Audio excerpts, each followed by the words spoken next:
Hey, I hope your weeks are going well.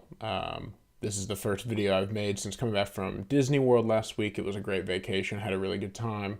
And it's always nice to step away from work for a week. I know, of course, everybody loves going on vacation and, doing fun things is fun, obviously.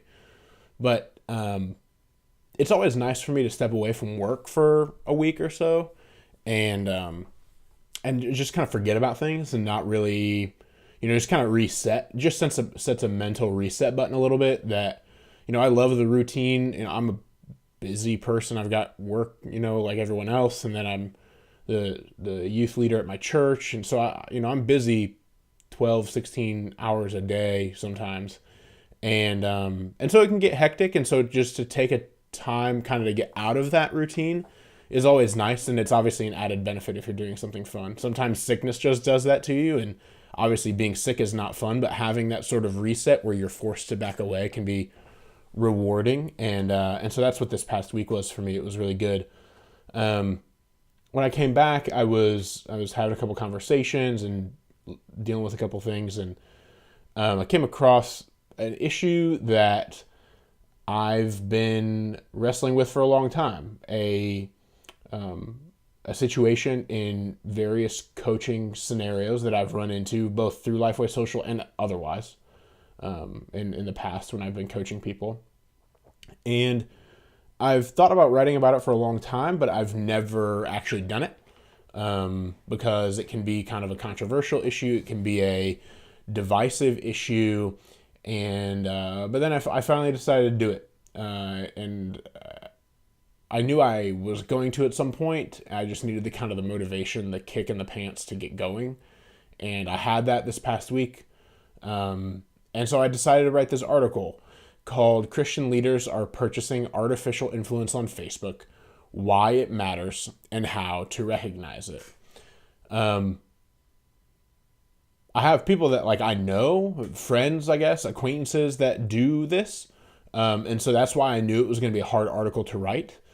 My intention, as I say at the top of the article, is not to call anyone out in particular. Half the time I spent creating this article was in Photoshop, anonymizing the information on the screenshots. And a few conversations I've had since then, some people asked why I needed to screenshot anyone.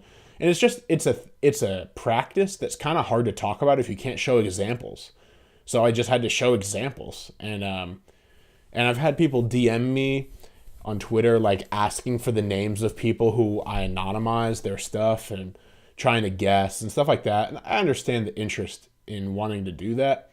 But I don't, the point of the post and the point of this video, which is just kind of like a video version of the post, a shortened video version, is not to drag anyone through the mud or call anyone out by name or try to call anyone out in particular or by name or anything like that. So please don't see me as doing that. Please don't go into and if you haven't read the post yet, don't go read the post and come out wondering or wanting to know or trying to ask me who these people are, because I don't. The point of the post and calling out this practice is not to call out the people doing it. They can face the Lord about this kind of stuff and deal with their own conscience about this kind of stuff. My concern is just calling out the practice and helping people understand that it's going on and what it looks like. Because what makes the practice so effective is that most people don't know how to look for it. Or that, one, that it's even happening, or two, even if they do know that it's happening, they don't know how to detect it. So what am I talking about? On Facebook, when you're boosting posts or advertising content, you have the ability to select a number of audience segments. You can boost your posts to soccer moms. There's literally a category for soccer moms based on content and stuff like that. You can boost your posts to divorced people. You can boost your posts to people whose anniversary is coming up, or who live in a certain location or speak a certain language, or all kinds of stuff. We've talked about that before in the past. Facebook's advertising options are many, and they're pretty impressive. They're really kind of fun to play with. But when you're an American organization or North American organization, it's a lot cheaper to spend $100 advertising to an international audience in, say, Indonesia. It's a lot cheaper to advertise to them than it is to advertise to a Western or English-speaking audience, namely an American audience. So if I have an organization, let's say just a ministry of some kind, and I have $100 I want to spend to advertise my Facebook page or a piece of content on my Facebook page, and I want it to get as much reach as possible, meaning the number of news feeds or people who see it.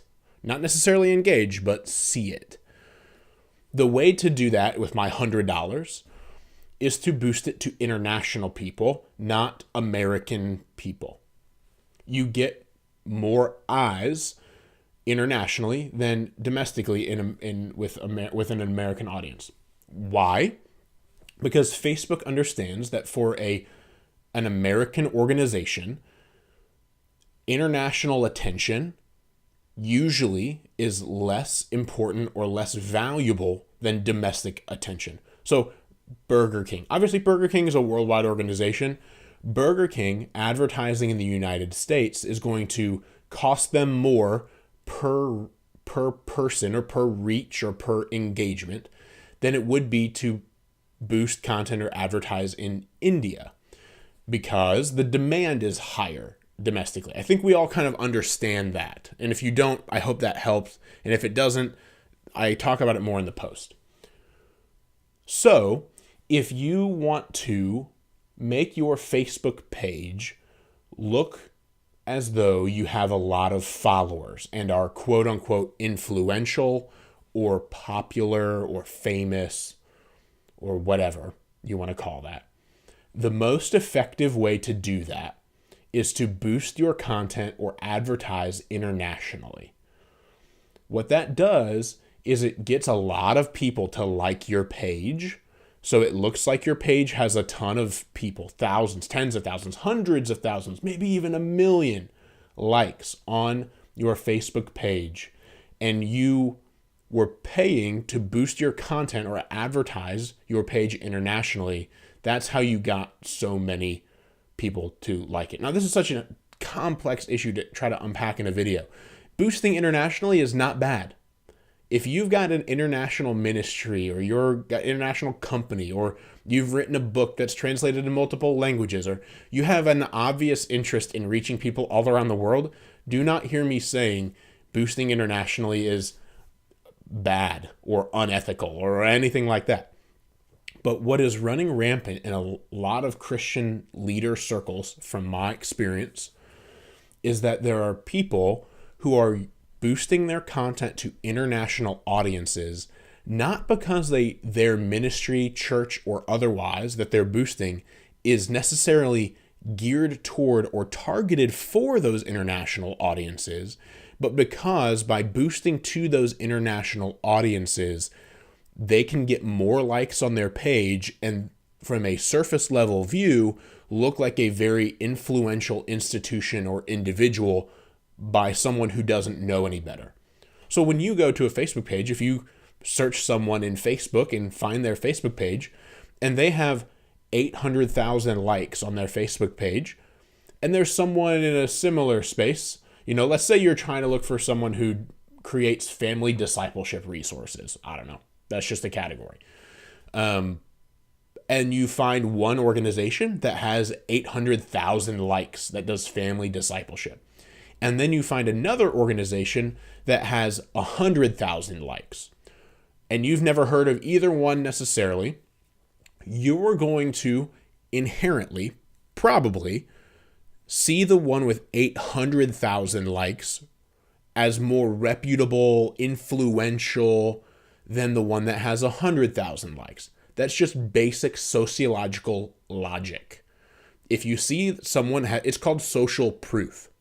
If you see that someone has a lot bigger of a following, you're going to tend to think they're more influential, reputable, not necessarily higher quality, but you're going to think they're more famous or well-known naturally because they've got 8 times the following as the other person.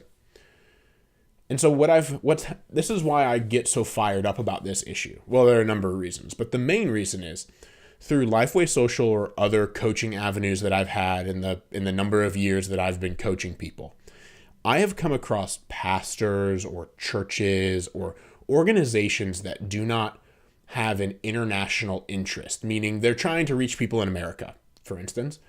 Obviously a local church trying to reach people in their community, maybe not even America, just people in their community, who have been coached by other Christians to boost their Facebook pages internationally so that they could get a lot of followers. Now, it can be, not everyone who does this has bad motives, but it can be done rightly. I'm not saying everyone who does this has bad motives, but what I'm saying is I have come across too many Facebook pages that have 20,000 likes on the Facebook page, but are getting 2 and 3 comments on almost every post, or a share now and then, but rarely, or the comments that they're getting are all like amens from people who are clearly from countries not the same country as the ministry who's posting the content. That's a problem, because not only one is the organization trying to look more influential than it is, or they've been duped into taking this social media strategy and they just don't know any better.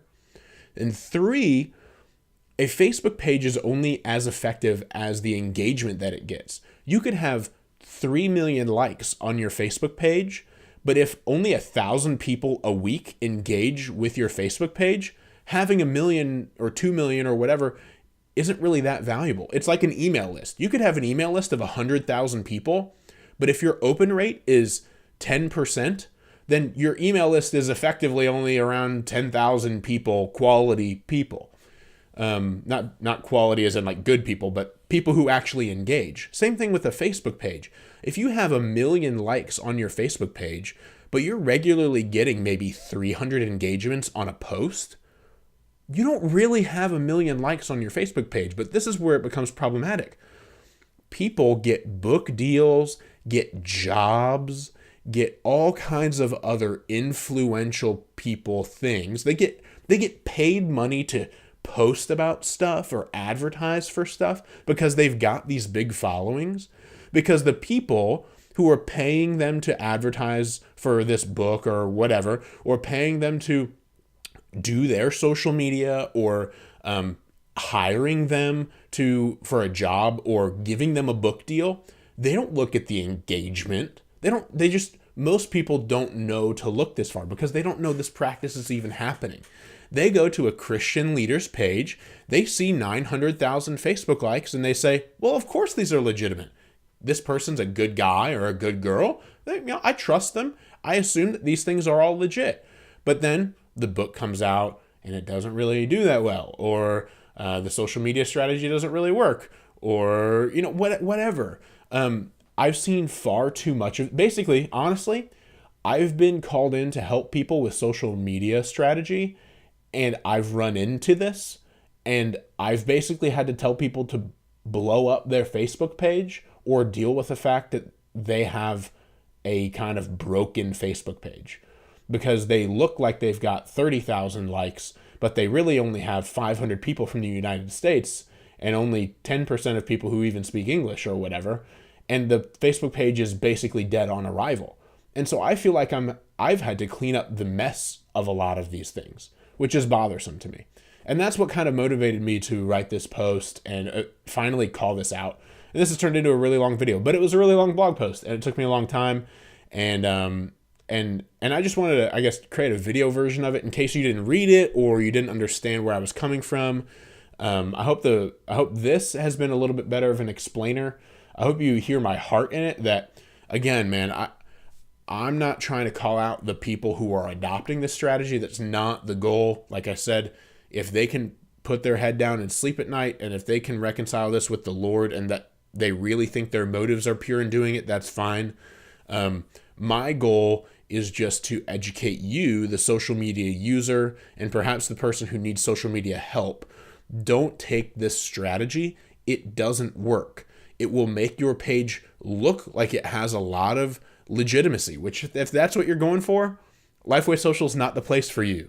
Because I exist, Lifeway Social exists to help people build a strong, healthy social media following by serving people.